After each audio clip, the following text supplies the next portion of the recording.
এক হাদিসে 3 ব্যক্তির কথা একসঙ্গে বলা হয়েছে যাদের সালাত আল্লাহ সুবহানাহু ওয়া তাআলা কি করেন না, কবুল বা গ্রহণ করেন না। আর সে হাদিসটি বর্ণিত হয়েছে সহিহ ইবনে হিব্বানে, ইবনে মাজাহ এবং আরো কয়েকটি হাদিসের কিতাবে। নবী আলাইহিস সালাতু ওয়াস সালাম বলেছেন, সালাসাতুন লা তারতাফিউ সালাতুহুম ফাওকা রুউসিহিম শিবরা। 3 ব্যক্তি আছে যারা নামাজ পড়লে তাদের নামাজটা মাথার 1 বিঘত উপরে উঠে না, আল্লাহর আরশ পর্যন্ত যাওয়া তো পরের কথা, অর্থাৎ তাদের এই সালাত আল্লাহর কাছে কবুল হয় না। সেই লোক কারা? হতভাগা। রাজুলুন আম্মা কওমান ওয়া হুম লাহু কারিহুন। 1 নম্বর হলেন ওই ব্যক্তি যে ব্যক্তি কোন এলাকার মানুষের মসজিদের ইমাম, তিনি ইমামতি করেন অথচ মুসল্লিরা তার উপরে অসন্তুষ্ট বলতে ন্যায়সঙ্গত কারণে অসন্তুষ্ট। আজকাল তো হুজুররা চলা একটু বাঁকা হইলেও পাবলিক বলে না হুজুর পছন্দ না। তো হুজুরের ব্যক্তিগত কারণে যদি আপনি অপছন্দ করেন সেটাতেই হুজুরের কোনো কিছু আসবে যাবে না, ওটাতে আপনার কপাল আপনি পড়বেন। কিন্তু যদি যুক্তিসঙ্গত কারণে লোকটা বেদাতি, লোকটা খারাপ মানুষ, লোকটার ভিতরে কোনো বদভ্যাস আছে, সেই কারণে যদি পাবলিক তার প্রতি অসন্তুষ্ট থাকে, তাহলে এই ব্যক্তি জেনে শুনে পাবলিক আমার উপর অসন্তুষ্ট, আমার কোনো চরিত্রের দোষের কারণে, তারপরেও সেই ইমামতির আসন ধরে আছে, আঁকড়ে আছে, তো এই ব্যক্তির ব্যাপারে এই কথা আসছে যে তার সালাত তার মাথার 1 বিঘত উপরেও উঠে না, অর্থাৎ আল্লাহর কাছে কবুল হয় না।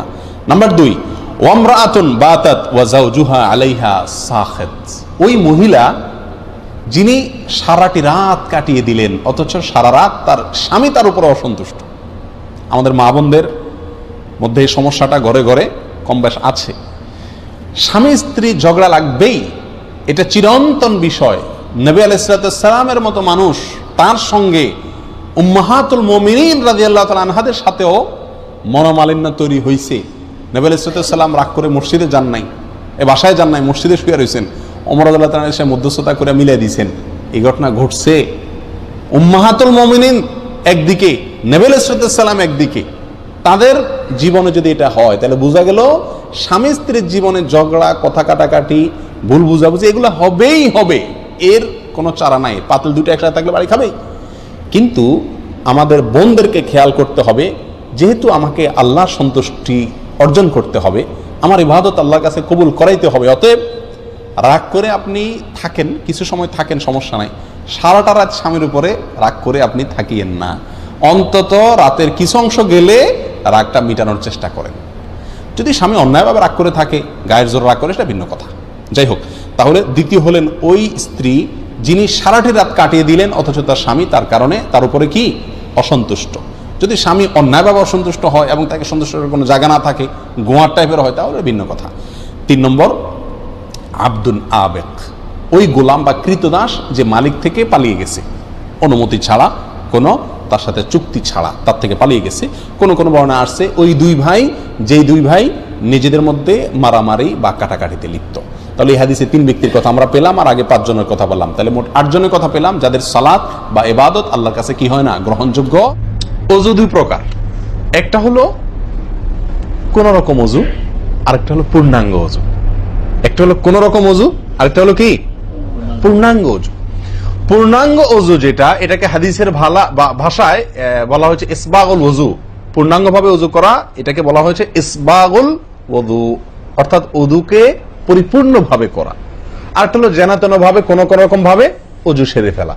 আমরা সাধারণত সারাদিন যে ওযুটা করি, সারা জীবন যে ওযুটা করে আসছি, সেটা হলো যেন তেন ওযু বেশিরভাগ লোকের। ইল্লা মান রাহিমা রাব্বি, হাতে গোনা কিছু লোক আমরা আছি যারা ইসবাগুল ওযুর যে নির্দেশ সেটা পালন করতে সক্ষম হয়েছি, অর্থাৎ ওযুটা পূর্ণাঙ্গ করতে পেরেছি। প্রিয় ভাই বন্ধুগণ, ইসবাগুল ওযু এর নির্দেশ নবী সাল্লাল্লাহু আলাইহি ওয়াসাল্লাম বিভিন্ন জায়গায় দিয়েছেন, বিভিন্ন জায়গায়, বহু হাদিসে আসছে। তোমরা ওযুকে আসবিগুল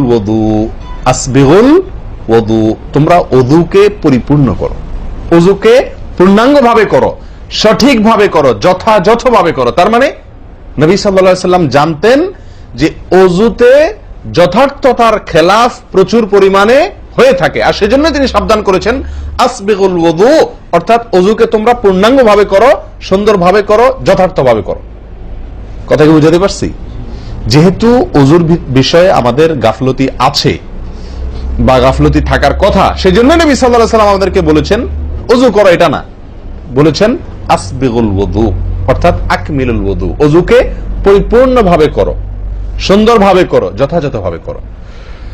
ওযুর যে ফজিলত, ওযুর যে ফজিলত, মুসলিম বর্ণিত হাদিসে আসছে, নবী সাল্লাল্লাহু আলাইহি ওয়াসাল্লাম বলেছেন, যে ব্যক্তি পরিপূর্ণভাবে ওযু করবে, পরিপূর্ণভাবে ওযু করবে, ভালোভাবে ওযু করবে, এবং ওযুর শেষে কালিমাতুশ শাহাদা যেটা আছে, আশহাদু আল্লা ইলাহা ইল্লাল্লাহু ওয়াহদাহু লা শারীকা লাহু ওয়া আশহাদু আন্না মুহাম্মাদান আবদুহু ওয়া রাসূলুহু, এই কালিমায়ে শাহাদা পাঠ করবে ওযুর শেষে, এই ব্যক্তির জন্য আল্লাহ সুবহানাহু ওয়া তাআলা জান্নাতের সমস্ত দুয়ার খুলে দিবেন।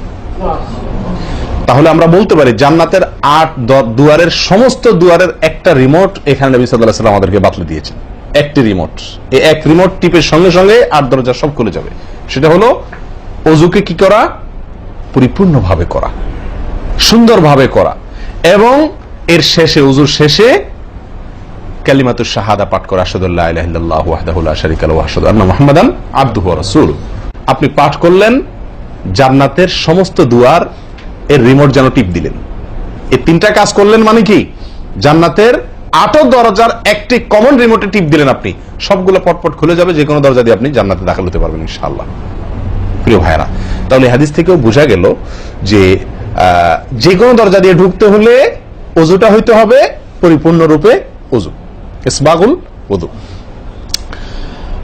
অতএব ওযু আমার পরিপূর্ণ হচ্ছে কিনা এই বিষয়টা একটু যাচাই করা দরকার, কি দরকার না? প্রিয় ভাইরা, নবী সাল্লাল্লাহু আলাইহি ওয়াসাল্লাম সূরা আবু দাউদের এক হাদিসে বলেছেন, ইন্নাহা লা তাতিম্মু সালাতু আহাদিকুম হাত্তা ইউসবিগাল ওযুআ কামা আমারাহুল্লাহ। তোমাদের কারোর সালাত ততক্ষণ পর্যন্ত পরিপূর্ণ হবে না, সালাত ততক্ষণ পর্যন্ত সুন্দর হবে না, পূর্ণাঙ্গ হবে না, সালাতে পূর্ণতা আসবে না, যতক্ষণ না তোমরা ওযুকে ঠিক আল্লাহ যেভাবে করতে নির্দেশ করেছেন ওইভাবে পরিপূর্ণভাবে না করো। আল্লাহ সুবহানাহু ওয়া তাআলা যেভাবে ওযু করতে বলেছেন ওইভাবে পরিপূর্ণ রূপে ওযু না করা পর্যন্ত তোমাদের সালাত পূর্ণতা পাবে না। তাহলে সালাতের পূর্ণতা পাওয়ার জন্য ওযুটি হইতে হবে, ওযু না শুধু। আমরা জানি যে সালাতের জন্য ওযু করতে হয় না, ওযু করলেই শুধু সালাতের পূর্ণতা আসবে না, ওযুটা হইতে হবে আল্লাহ যেভাবে নির্দেশ করেছেন সেভাবে, যথাযথ উপায়ে এবং সঠিকভাবে।